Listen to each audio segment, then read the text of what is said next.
Well, good morning, my beautiful YouTube family. Welcome back to Roger's Land Between the Lakes channel. As always, all the glory and credit goes to God. Kind of a dismal, rainy day up here in Minnesota. Had some thunder boomers move through earlier, and I think it's going to kind of persist on and off throughout the day. But as you can hear in the background, the God's music makers are at it, so at least we got the birds chirping back there to make us smile. And as you can see in the picture here, I have my breakfast ready to go. Not okay. Here's a story real quick on this Pabst Blue Ribbon. I have a neighbor. It's about 3 miles down the road, and for whatever reason, periodically, I will find these cans of Pabst Blue Ribbon uh, wherever, on one of my fence posts, in my mailbox, in the bucket of my utility trailer, on the hood of my truck, just random. And he just does it as an act of kindness. He does know that I don't partake in alcohol or tobacco, so I think it's just become a ritual to him, or common practice, I guess you'd say. But I don't have the heart to dump it out because it is a gift.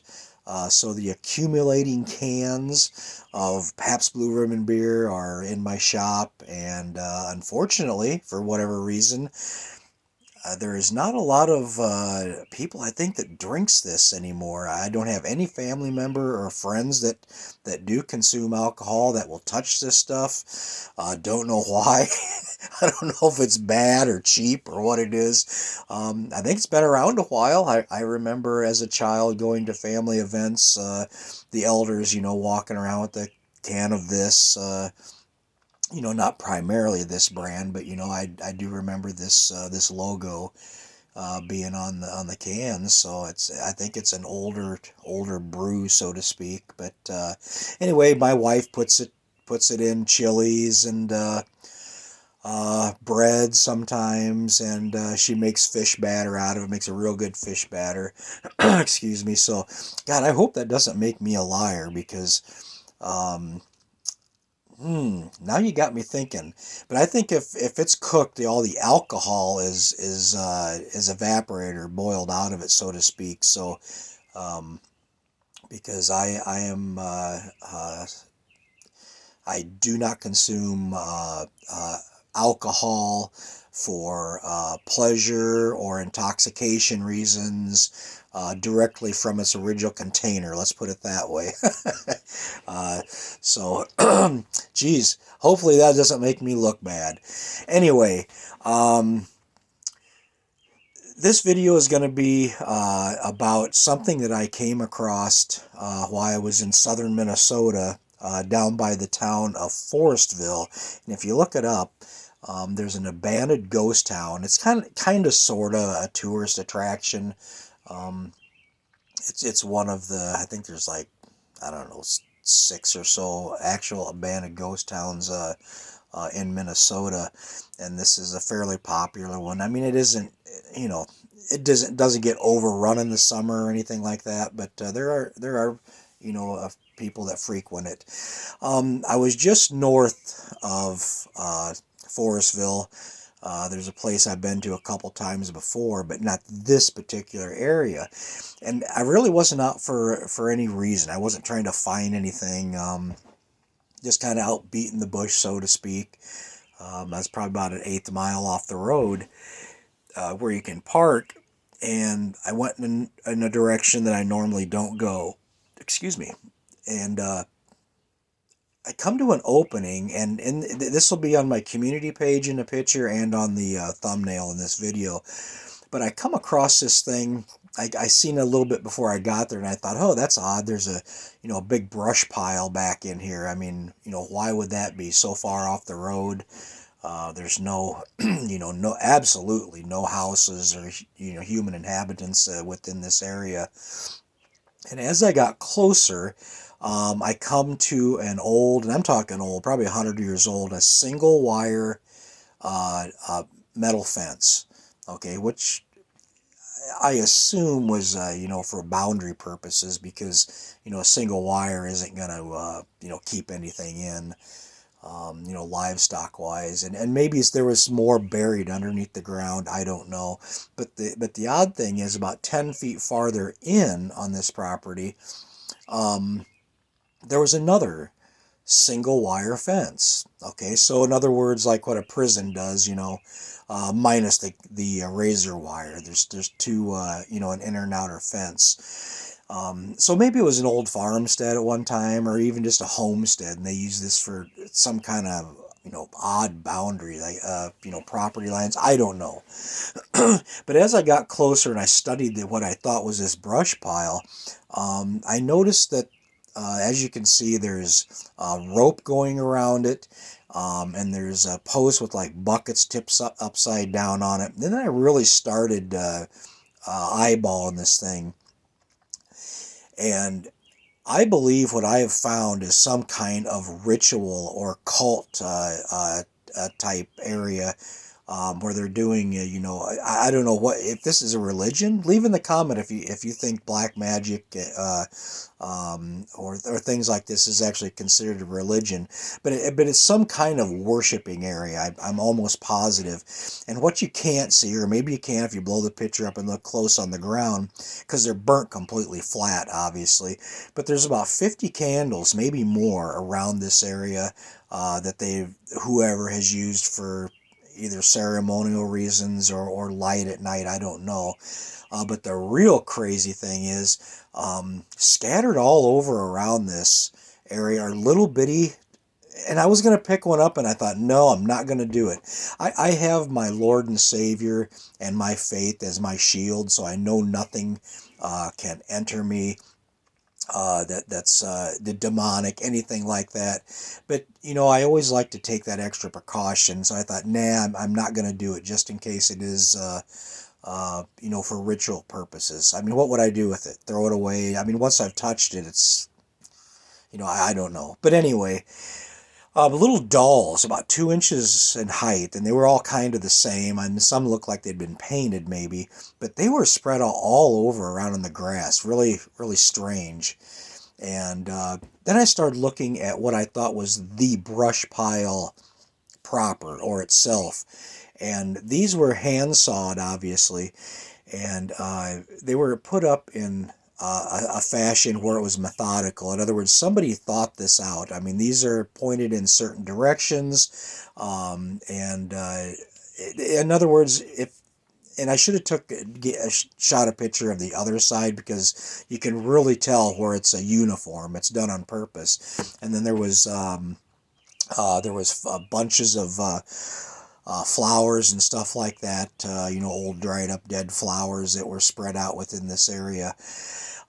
So I think it was a ritual area, and the reason I'm bringing this to you is because it's come to my attention, oddly enough. I don't believe in coincidence, that more and more of these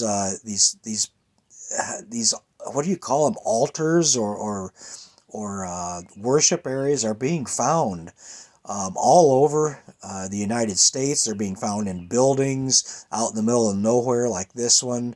I think they've even found some in abandoned cars. It's just crazy. So maybe the people that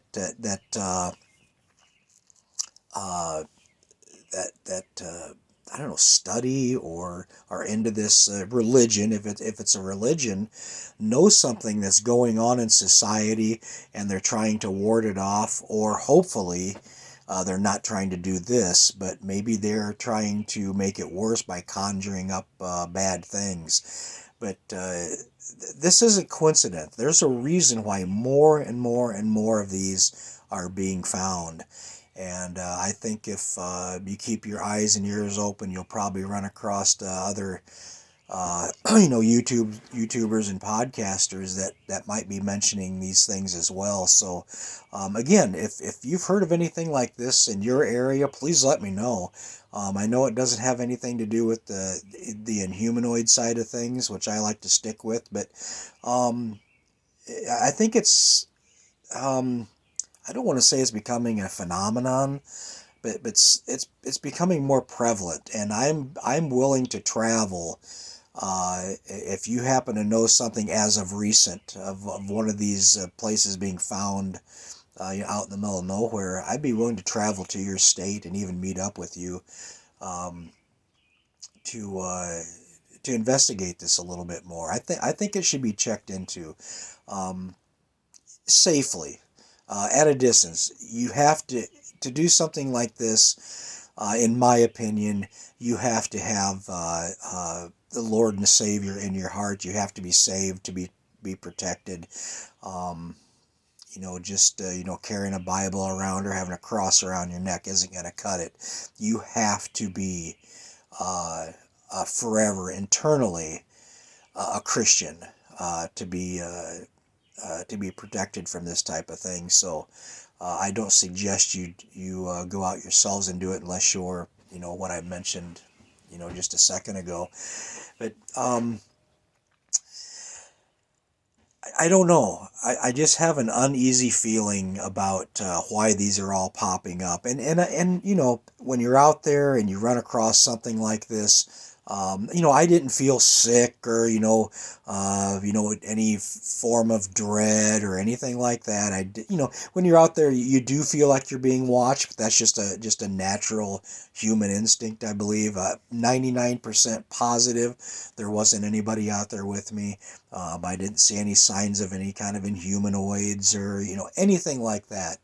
But that should not have been where it was at for any reason other than some weird ritual or black magic. So again, study the picture closely, blow it up, and I might try to go back out there.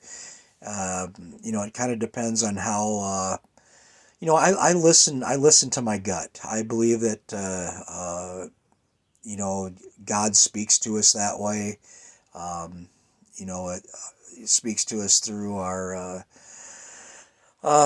inner core, I should say, and lets us know what's right and wrong, good or bad. And if I get the feeling that it's a no-go, then I won't do it. But otherwise, I'm thinking I'm going to check it out a little bit closer. With that being said, people, again, I appreciate the new subscribers. I'm sorry I don't have tons of content out there for you. Again, I don't have a degree in bullshitology, so I'm not going to throw stuff out there just for you to listen to every week. But I do appreciate you stopping by the channel and saying hey and sticking around for these far few between videos. But I'm going to try to do more state to state researching. So there again, if anybody out there has something recent, I'm talking within the last year. I don't want to be investigating anything that's happened 50 years ago or 20 years ago. It's got to be fresh. There's too much of the old shit out there that's being rehashed just over and over and over and over, and it's just a dead horse. Nobody cares anymore. We want, as researchers, to bring you fresh, intelligent information, and that's what you deserve. So if you know of anything that's happened as of recent, let me know in the comments, or you can contact me by email. I'll put my email up there again. And I would like to ask you once again to go over to Barton Nunnelly's channel, Inhumanoids with Barton Nunnelly. It's a great channel. He is bringing us stuff that nobody else is, and I think there's a reason for that now. It's Bart's time, and I think spiritually, I'm trying to say this, so I'm not. I certainly don't want to offend him, but this is just my opinion, how I feel. I think now that some of the more, how should I say this? The bad presence that were around him are no longer, and I think whatever he's searching for and finding within the LBL feels this as well, and the gates have opened for him. And again, I've said this before. The information he is bringing us is worthy of nationwide attention, and why that has not happened, it boggles my mind, because nobody else is doing it. Nobody else is finding these things, and it needs to be brought to light. It really does, and he's doing it for us. So check out Bart's channel, and the other one you want to check out. He's kind of like me. He just brings out information, when he finds it, and if it's tangible and intelligent, he'll put it out. And that's Warcriminal 7. He does stuff, that's about everything. He covers everything, but he does stuff with voice detection and spirits and things like that. Very interesting, and real good information. So please check out his channel as well. So that's it, people. Thank you for listening to my jabber, but I wanted to get this out to you. Again, let me know if anything's going on that I need to know. All right? As always, God bless, Godspeed, and we'll talk again.